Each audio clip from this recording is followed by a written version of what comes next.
years ago, I set out on a walking tour, high in the Alps, a region quite unknown to travelers, where ancient mountains thrust down into Provence. The trek began on barren moors, 12 or 1,300 meters above sea level, through land that was bleak and monotonous. Nothing grew there but wild lavender. My route led across the region at its widest point, and after hiking for 3 days, I found myself in a wasteland, desolate beyond description. I made camp near the remains of an abandoned village.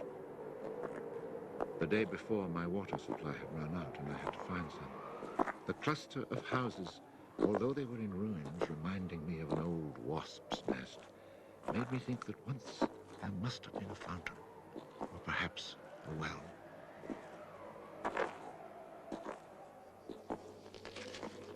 There was indeed a fountain, but it was dry. The roofless houses, eaten away by wind and rain, and the chapel with its crumbling belfry, stood arranged like houses and churches in a living village. But here, life had vanished. It was a sunny, cloudless June day, but over these bare highlands blew a fierce, insufferable wind. Growling through the skeletons of the houses, it sounded like a wild beast disturbed while feeding on its prey. I had to move camp.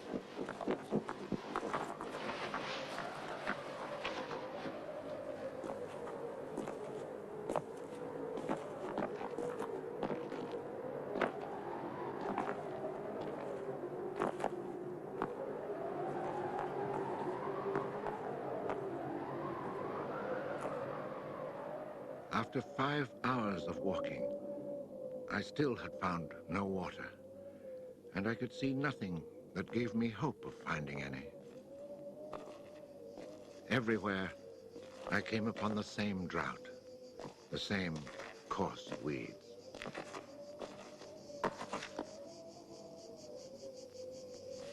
In the distance, something caught my eye. A thin, dark shape that I took for a tree stump. But just in case, I walked towards it.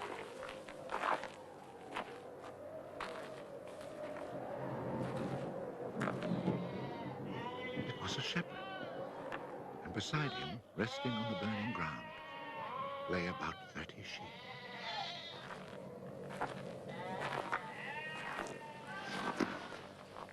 He let me drink from his gourd, and presently, he led me to his sheepfold in a hollow in the plain. He drew water. Excellent water it was, too, from a very deep, natural well over which he had rigged a simple windlass.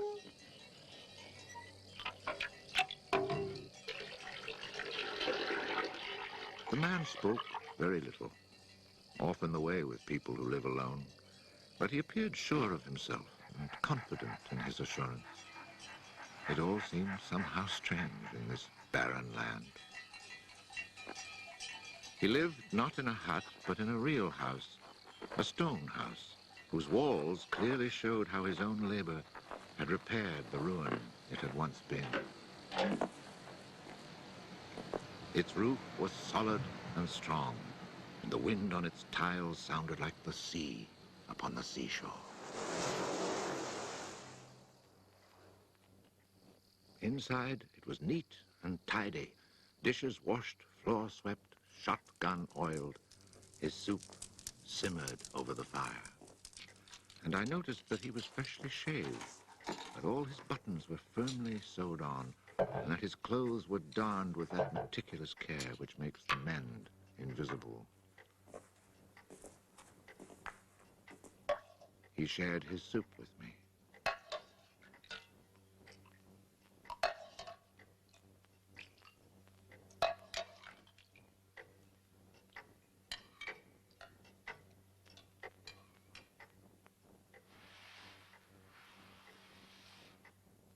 When I offered him my tobacco pouch, He told me he did not smoke. The dog, silent like his master, was friendly without fawning.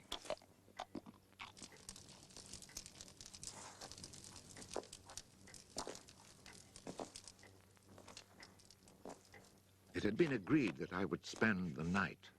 The nearest village was still almost 2 days' walk away. Villages in this region were few and far between, and I knew well what they were like. 4 or 5 of them were scattered over the slopes of these highlands, each one at the very end of a cart track among copses of white oaks. They were inhabited by charcoal burners. The living was poor, and families huddled together in a climate very harsh both in summer and winter found their struggle for survival made more bitter by their isolation. There was no relief. Their constant longing to escape became a crazy ambition. Endlessly the men carted their charcoal to town, then returned home. Even the most stable characters crack under the constant grind. The women seethed with resentment. There was rivalry in everything. The sale of charcoal and the church pew. They were rivals in virtue and rivals in vice. And the battle royal between vice and virtue raged incessantly. And always there was the wind. The ever-present wind, constantly grating on the nerves. There were epidemics of suicide and many cases of madness, nearly always ending in murder.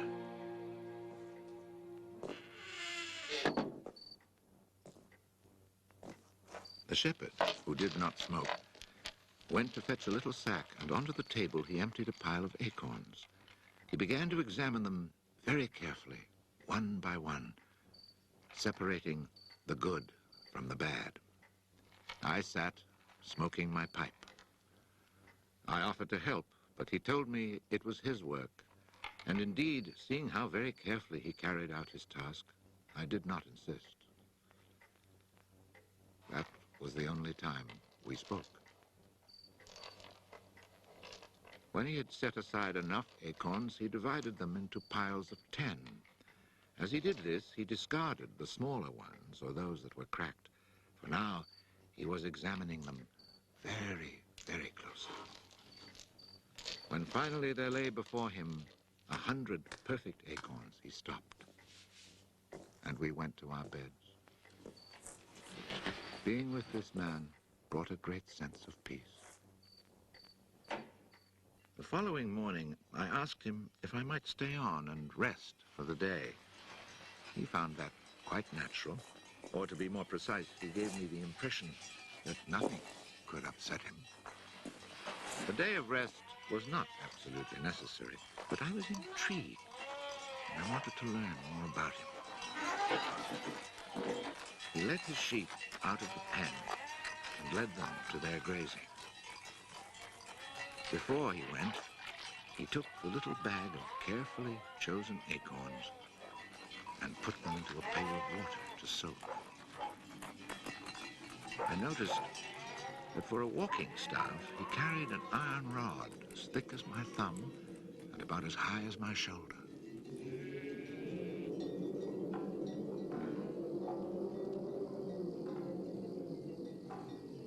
Pretending to take a leisurely stroll, I followed him at a distance, but keeping on a parallel path with him. The pasture for his sheep was down in a dell. Leaving his dog in charge of the little flock, he began to climb towards me where I was standing. I feared he was coming to reproach me. Not at all. It happened to be on his way, and he invited me to go with him if I had nothing better to do. He was going a little farther on, to the top of the hill.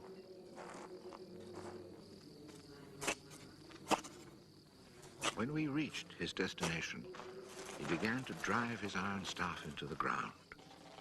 He made a hole, dropped in an acorn, and filled in the hole.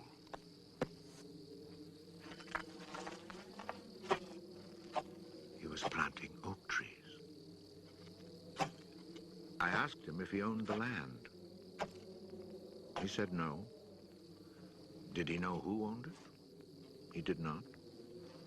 He thought it was common land, parish property, or perhaps it belonged to people who did not care about it. That did not concern him. So with infinite care, he planted his 100 acorns.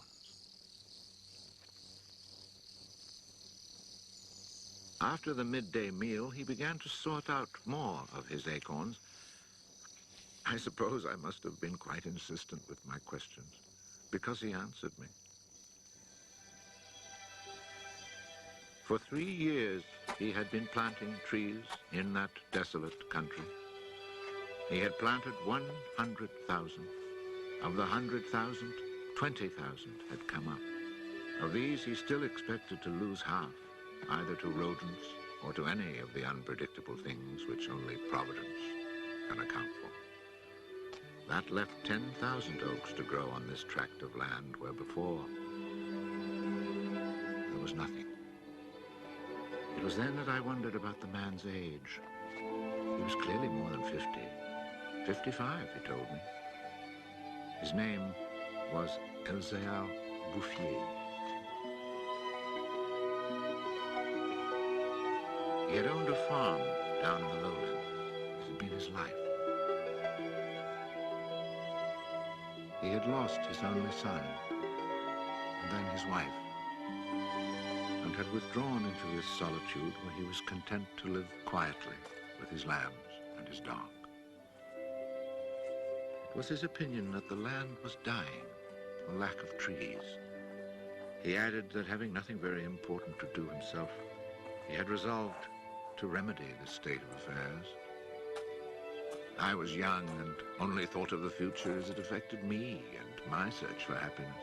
So I told him that in 30 years, those 10,000 oaks would be magnificent. He answered quite simply that if God granted him life, in 30 years he would have planted so many more that these 10,000 would be like a drop of water in the sea. Already he was studying the growth of beech trees and had a nursery full of seedlings grown from beech nuts. They are quite beautiful. He was also thinking of birches for the dales, where he told me there was moisture just below the surface of the soil. The next day, we parted. The following year came the First World War, in which I was engaged for 5 years. An infantryman was hardly likely to have trees on his mind.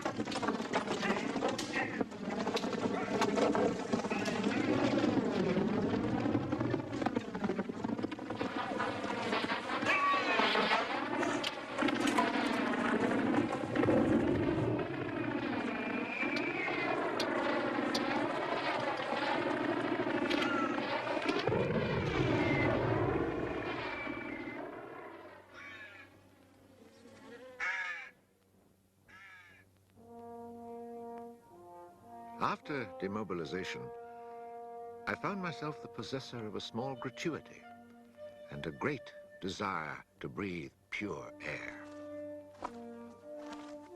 This was my only thought when I set off once more on the road to the barren land.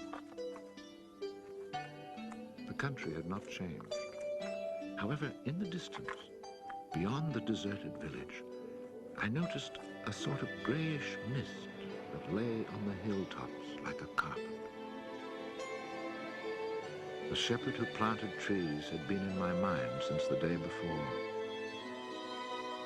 10,000 oak trees, I thought to myself, really need a lot of space. I had seen so many people die in those 5 years, it was easy to imagine that Elzéar Bouffier, too, was dead, especially since at 20, we think of men of 50 as ancient with nothing left to do but die.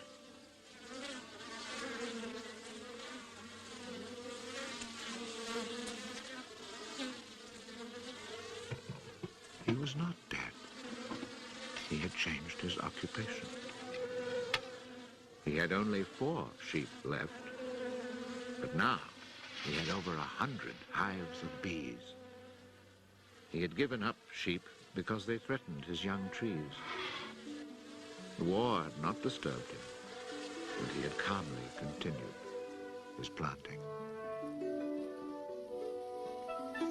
The oaks of 1910 were now 10 years old and taller than either of us.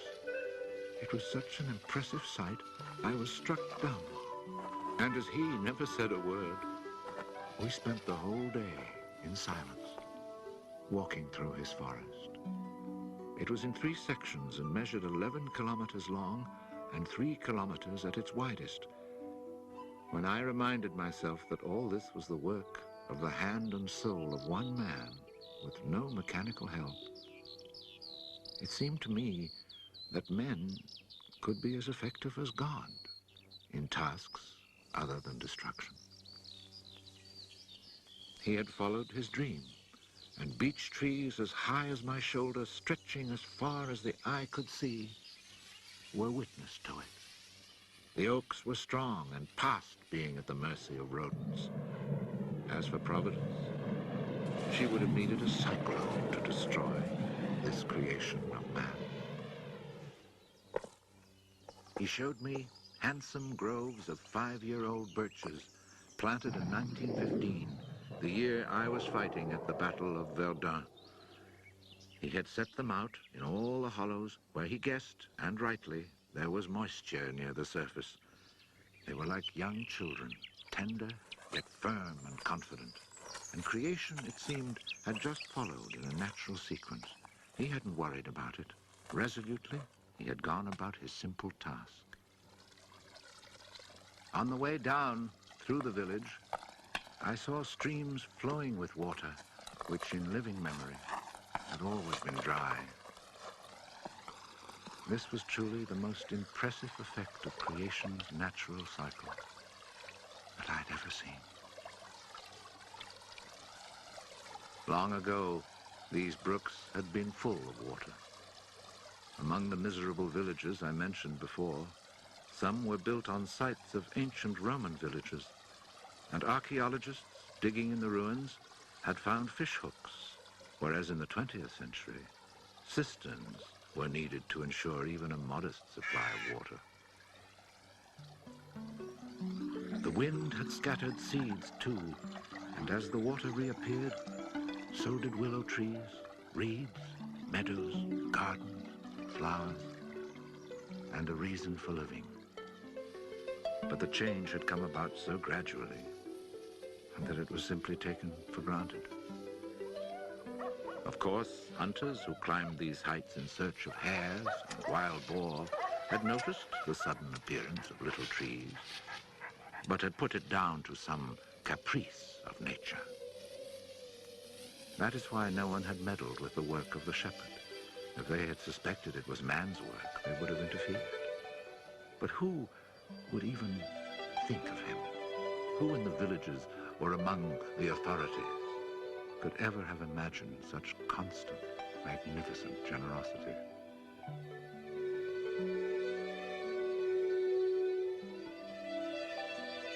Each year from 1920 on, I paid a visit to Elzéar Bouffier. I never saw him lose heart, nor was he ever deterred. And often, God knows, it must have seemed that heaven itself was against him. I never tried to imagine his frustrations, but to achieve such an end, he must have had to overcome many obstacles. For such passion to succeed, he must surely have fought and conquered despair. We must remember that this exceptional man had worked in utter solitude. Solitude so complete that towards the end of his life, he had lost the habit of speech. Oh, perhaps he saw no need for it. In 1933, he was visited by an astonished forester who notified him of an order that lighting fires outdoors was forbidden for fear of endangering this natural forest. It was the first time, the forester told him naively, that he had ever seen a forest grow of its own accord. In 1935, a whole delegation from the authorities arrived to look at the natural forest. There was a high-ranking official from the forestry department, an elected member of parliament, technical experts, and there was a great deal of talk. It was decided something must be done. Fortunately, nobody did anything except for the one good thing. The forest was placed under government protection and charcoal burning was prohibited. For it was really quite impossible not to be enchanted by the beauty of these young, healthy trees. And they had even managed to cast their spell over the Member of Parliament.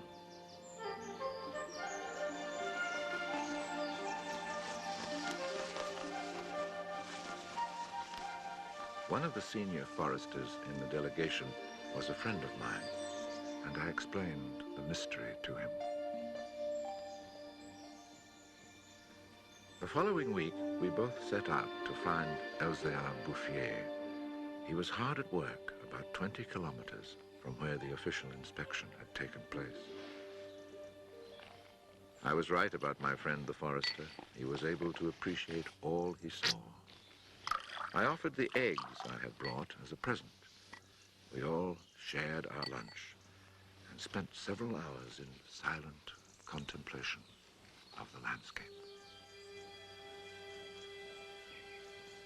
The slopes we had climbed on our way up were covered with tall trees 4 times our own height.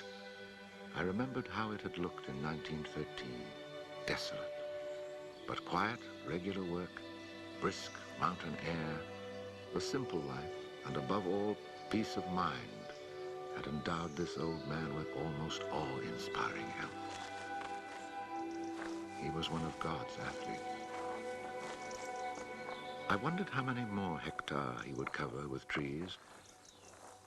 Before we took our leave, my friend made one small suggestion about the kinds of tree which seemed to suit the soil here.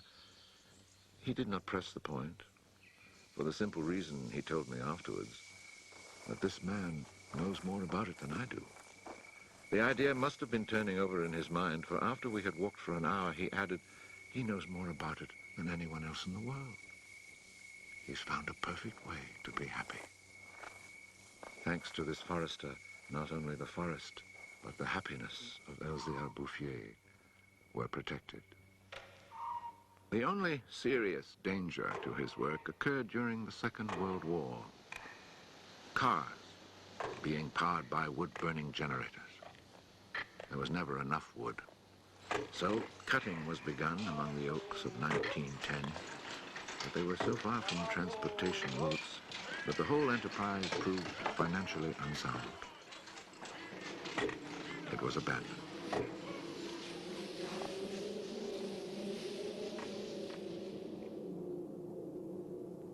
The shepherd knew nothing of all this. He was 30 kilometers away, quietly going about his business, ignoring the War of '39 just as he had ignored it in 1914. I saw Elzéar Bouffier for the last time in June 1945. He was then 87. Again I had set out on the road to those barren moors.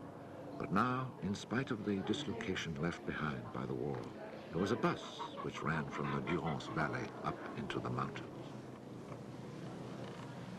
I decided it must be because of this relatively speedy means of transport that I could not recognize the places where my walks used to lead me. It took the name of a village to reassure me that I really was in that region that had once been desolate and abandoned.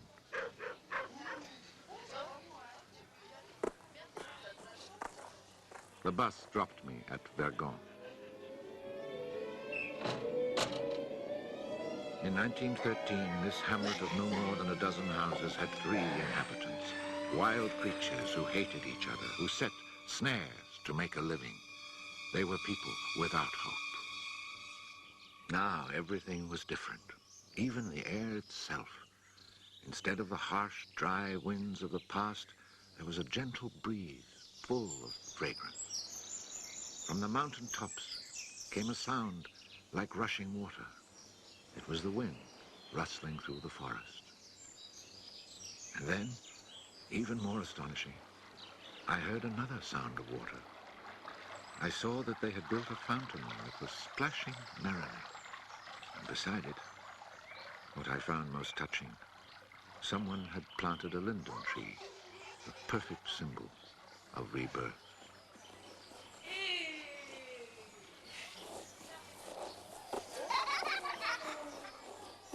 Moreover, Verdun showed signs of the kind of labor that only hope can inspire. So hope had been restored, ruins had been cleared, and crumbling walls torn down. The new houses, freshly rough-cast, stood in kitchen gardens where flowers and vegetables grew in orderly confusion. Roses and cabbages, snapdragons and leeks, celery and anemones. It had become a place where one would want to live. From this point, I continued on foot. The war had not been over long enough for life to reach full bloom, but Lazarus had emerged from the tomb.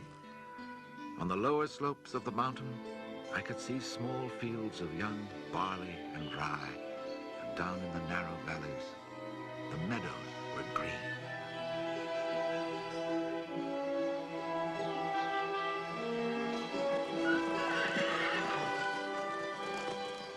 It has taken only 8 years since then for the whole countryside to glow with health and prosperity. Where I had seen ruins in 1913, there now stand clean, freshly plastered farmhouses, evidence of happy, comfortable lives. Dry springs fed by snows and rains, now conserved by the forest, have begun to flow again. In the maple groves, each farm has its fountain brimming over onto carpets of fresh mint. Bit by bit, the villages have been rebuilt. People have come to settle from down in the plains where land is expensive. They have brought youth, life, and the spirit of adventure. On the roads, one meets people glowing with health, and boys and girls laughing as they enjoy their rustic pleasures.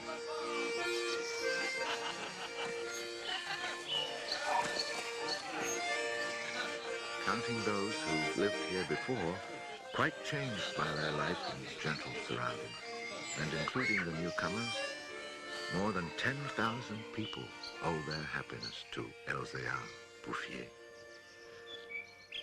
When I think that one man, one body, and one spirit was enough to turn a desert into the land of Canaan, I find after all that a man's destiny can be truly wonderful.